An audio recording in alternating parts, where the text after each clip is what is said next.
नमस्कार दोस्तों। इस वीडियो में हम अध्याय दूसरा विदुर नीति चल रहा है, तो विदुर नीति का दूसरा अध्याय हम शुरू करेंगे। दूसरा अध्याय का वीडियो नंबर ये पहला है। तो चलिए आइए शुरू करते हैं। मैं हिंदी में आपको बताऊंगा। और प्रथम अध्याय में हमने देखा था कि विदुर जी धृतराष्ट्र को कुछ बता रहे थे। अब ये बताने पर अब धृतराष्ट्र बोलेंगे, तात मैं चिंता से जलता हुआ अभी तक जाग रहा हूँ। तुम मेरे करने योग्य जो कार्य समझो उसे बताओ, क्योंकि हम लोगों में तुम ही धर्म और अर्थ के ज्ञान में निपुण हो। उदार चरित विदुर, तुम अपनी बुद्धि से विचार कर मुझे ठीक ठीक उपदेश करो। जो बात युधिष्ठिर के लिए हितकर और कौरवों के लिए कल्याणकारी समझो वह सब अवश्य बताओ। विद्वान, मेरे मन में अनिष्ट की शंका बनी रहती है, इसलिए मैं सर्वत्र अनिष्ट ही देखता हूँ। अतः व्याकुल हृदय से मैं तुमसे पूछ रहा हूँ, अजात शत्रु युधिष्ठिर क्या चाहते हैं, जो सब ठीक बताओ।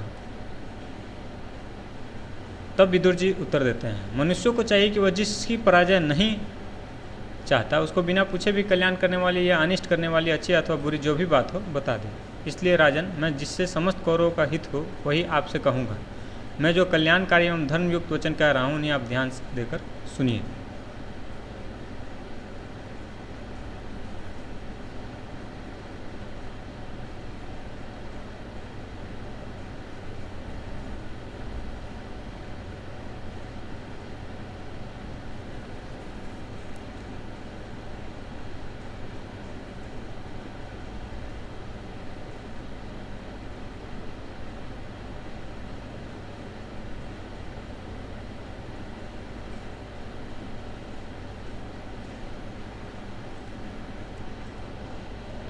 भारत, असत उपायों जुआ आदि का प्रयोग करके जो कपटपूर्ण कार्य सिद्ध होते हैं उनमें आप मन मत लगाइए।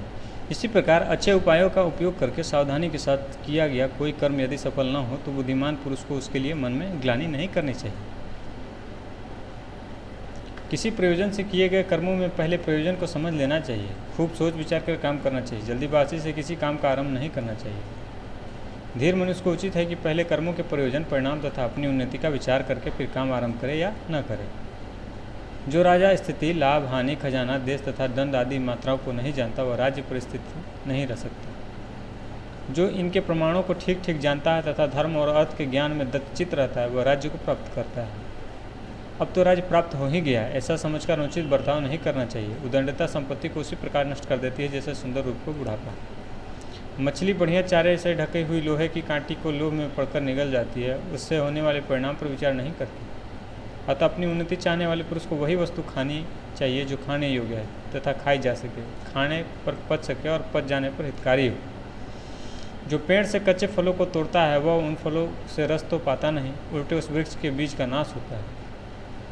परंतु जो समय पर पके हुए फल को ग्रहण करता है वह फल से रस पाता है और बीज से पुनः फल प्राप्त करता है।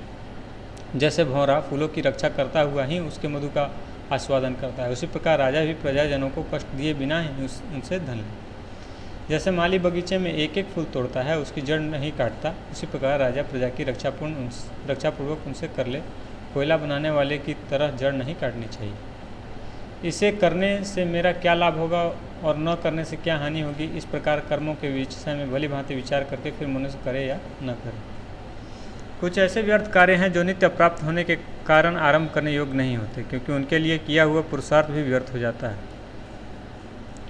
जिसकी प्रसन्नता का कोई फल नहीं और क्रोध भी व्यर्थ है उसको प्रजा स्वामी नहीं बनना चाहती। जैसे स्त्री नपुंसक को पति नहीं बनाना चाहती। जिनका मूल छोटा और फल महान हो, बुद्धिमान पुरुष उनको शीघ्र ही आरंभ कर देता है, वैसे कामों में विघ्न आने ही नहीं देता। जो राजा मानो आंखों से पी जाएगा, इस प्रकार प्रेम के साथ कोमल दृष्टि से देखते हुए चुपचाप बैठा रहे तो प्रजा उससे अनुराग रखती है।